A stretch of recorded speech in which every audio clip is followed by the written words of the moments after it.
Hi friends, welcome to Zeenath's World. இன்றைக்கி நம்ம சேனலில் நம்ம பண்ண போகிற ரெசிபி ஒரு ஹெல்த்தியான சட்னி தான் பண்ண போகிறோம். அதுதான் வாழைத்தண்டு சட்னி. இது எப்படி ஈஸியாக பண்ணுறதுன்னு பார்க்கலாம். நான் இப்போ ஒரு வாழைத்தண்டு எடுத்திருக்கேன். இப்போ நம்ம இதை சின்ன சின்னதாக கட் பண்ணி ஒரு பவுலில் போட்டு வச்சிடலாம். சின்ன சின்ன பீஸாக கட் பண்ணிக்கோங்க, அப்போ தான் சீக்கிரம் வெந்துடும். இப்போ நான் இங்கே பேனில் ஒரு 2 ஸ்பூன் எண்ணெய் ஊற்றிக்கிறேன். எண்ணெய் நல்லா காஞ்சோன்னு நம்ம கட் பண்ணி வச்சுருந்த அந்த வாழைத்தண்டை இதில் போட்டுடலாம்.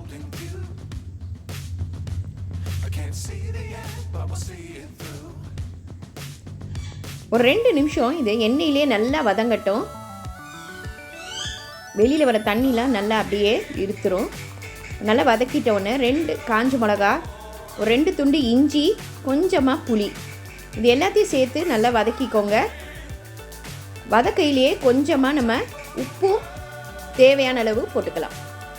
இப்போ இதை எல்லாம் சேர்ந்து ஒரு 2 நிமிஷம் நம்ம நல்லா வதக்கிட போகிறோம்.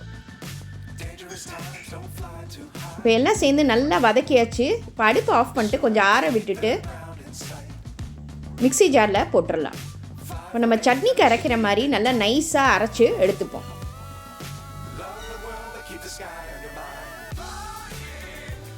பாருங்கள், நல்லா நைஸாக அரைச்சாச்சு.